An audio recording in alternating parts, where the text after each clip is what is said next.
আউযু বিল্লাহি মিনাশ শাইতানির রাজিম বিসমিল্লাহির রহমানির রহিম ওয়াসসালাতু ওয়াসসালামু আলা রাসূলিল্লাহ আলহামদুলিল্লাহ আলহামদুলিল্লাহ আলহামদুলিল্লাহ। প্রিয় ইউটিউব ভিউয়ার্স, আজকে আপনাদের সামনে এমন একটি তদবির দিচ্ছি যা সারা ইউটিউবে কোথাও খুঁজে পাবেন না। এটা কোরআনিক তদবির। যারা জিন জাদুতে আক্রান্ত এবং যারা এই জিন জাদুর তদবির করেন, মুতাব্বিরগণ, কবিরাজ ভাইগণ, তান্ত্রিকগণ, আজকে আপনাদের সামনে এমন একটি বাণী আজকে দিব, আমল দিব, এমন একটি তদবিরের কথা বলবো যে তদবিরের মাধ্যমে 5 মিনিটে জিন ও জাদু নাশ হয়ে যায়, জিন চলে যায়, জিন যেতে বাধ্য হয়। সেই তদবিরটি আজকে উল্লেখ করব। এই তদবিরটির ফায়দা আগে উল্লেখ করি। কোনো রোগীর দীর্ঘদিন যাবৎ জিন জাদুর সমস্যা কিন্তু বুঝতে পারেন না, জিনটা তার শরীরের মধ্যে লুকিয়ে আছে সুপ্তভাবে বা দূরে আশেপাশে আছে, সেই জিনটা সহজে বোঝা যায় না, ধরা দেয় না, ধরা ছোঁয়ার বাইরে থাকে। তখন ওই রোগীকে সামনে বসিয়ে এই আয়াত, যে আয়াতের কথা আমি বলবো, সেই আয়াত যদি একটু পাঠ করেন উচ্চস্বরে যাতে সে শুনতে পায়, তাহলে সেই জিনটা প্রকাশ পায়, তার শরীরে এসে হাজির হয়ে প্রকাশ পায়। আর হাজির না হলে সে ছটপট করতে থাকে, আগুন ধরে যায়। তাই সেই সুপ্ত জিনটাকে প্রকাশ করার জন্য এই আয়াত খুবই কার্যকর। তারপরে কি হয়, এই আয়াত তিলাওয়াত করার পর পানিতে 3 বার দম করবেন।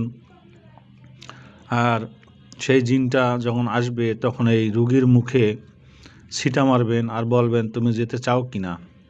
তখন দেখবেন সে তৎক্ষণাৎ বলবে, আমি চলে যাব, আর আসবো না, জীবনে আসবো না। সে হয় তওবা করবে, না হয় চলে যেতে বাধ্য হবে। তখন আপনি এই পানিটি খাইয়ে দেবেন, রোগী অজ্ঞান হয়ে পড়ে যাবে, একটু পরে পানি ছিটা মুখে দিবেন, রোগী হুঁশ হয়ে যাবে। তো 5 মিনিটে দেখলেন, 5 মিনিটে জিন এবং জাদুর যে জিন সেটা সমাধান করা যায়। এটা পরীক্ষিত, বহু মুতাব্বিরগণ, বহু আলেমগণ, বহু আমলকারীগণ, কবিরাজগণ থেকে এটা প্রমাণিত। এটা আমি নিজেও পরীক্ষা করেছি। এই আয়াতের তাসির এত বেশি যেটার মাধ্যমে জিন জাদু সহজে দূর করা সম্ভব হয়। তো কথা বেশি না বাড়াই, সে আয়াতের কথা বলি। সূরা আন-নাবা, পবিত্র কোরআন শরীফের মধ্যে যে 78 নম্বর বোধহয় আয়াত সূরা হবে, সেই সূরার 37, 38, 39, 40 নং আয়াত এটা পাঠ করতে হবে। তো এই আয়াত 3টির মধ্যে রয়েছে আল্লাহ তাআলা যে কিয়ামত ঘটাবেন সে বিষয়ের কথা, এবং কিয়ামত অবশ্যই আসবেন সে বিষয়ের কথা, এবং ভয়াবহ আযাবের সতর্ক করা, এবং একজন আমেল বা তান্ত্রিক সে সতর্ককারী রূপে তাকে নসিহত করা। এবং সেখানে আরও বলা আছে, যদি কেউ তার রবের সান্নিধ্য পেতে চায় তাহলে রবের শরণাপন্ন হোক, সে বিষয়ে এখানে তালিম করা আছে এই আয়াতের মধ্যে।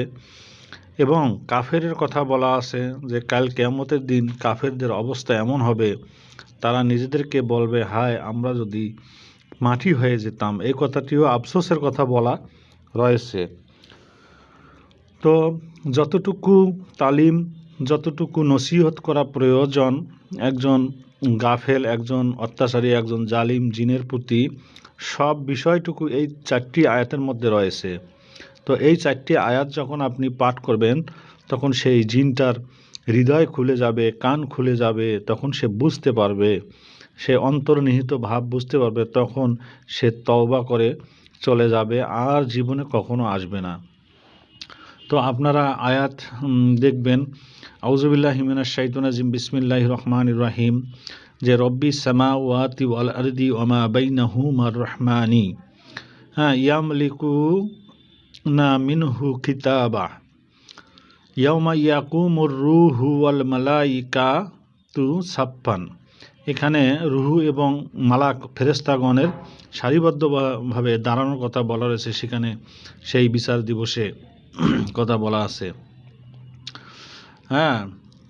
ইয়াতাকাল্লামুনা ইল্লা মান আজিনা লাহু, যে আল্লাহ তাআলার অনুমতি ছাড়া কেউই কথা বলতে পারবে না। লাহুর রহমান উদয়াময় রবের অনুমতি ছাড়া ওয়াকালা সাওয়াবা কথা বলতে পারবে না, এবং তারা সঙ্গত কথা বলবে। জালিকাল ইয়াউমুল হাক্কু বলছে যে জালিকাল ইয়াউমুল হাক্কু, ওই দিন অবশ্যই ঘটবে। ফামান শাআ আত্তাখাযা ইলা রাব্বিহি মাআবা, হ্যাঁ, অতএব তারা যেন রবের শরণাপন্ন, রবের পথ ধরে, রবের পথ তালাশ করে। তো আরও বলা আছে ইন্না আনজারনাকুম আযাবান কারীবান ইয়াউমু ইয়ানজুরুল মারউ ওয়া মা কদ্দামাত ইয়াদাহু ওয়া ইয়াকুলুল কাফিরু ইয়া লাইতানি কুনতু তুরাবা। যে এখানে বলছে ওয়াইয়া কুলুল কাফিরু, এবং কাফেররা ইয়া লাইতানি কুনতু তুরাবা, হায় হতভাগা আমরা যদি মাটি হয়ে যেতাম। তো ভিডিওটি বড় হয়ে যাচ্ছে, সেই আমলটি দিয়ে দিলাম। এই আয়াত 3 বার পানিতে পাঠ করে, বিসমিল্লাহ সহ পাঠ করে রুগীকে খাওয়াবেন, ছিটাবেন, দেখবেন তৎক্ষণাৎ 5 মিনিটের মধ্যে জিনের সমস্যার সমাধান হয়ে যাবে। অবশ্যই দরুদ পড়বেন। তো আখির দাওয়ানা আলহামদুলিল্লাহি রাব্বিল আলামিন। আসসালামু আলাইকুম ওয়া রাহমাতুল্লাহি ওয়া বারাকাতুহু। এই পর্যন্তই ভিডিওটি শেষ করলাম। ভালো থাকবেন, সুস্থ থাকবেন। আল্লাহ হাফেজ। আমার চ্যানেলটি সাবস্ক্রাইব করবেন। ধন্যবাদ।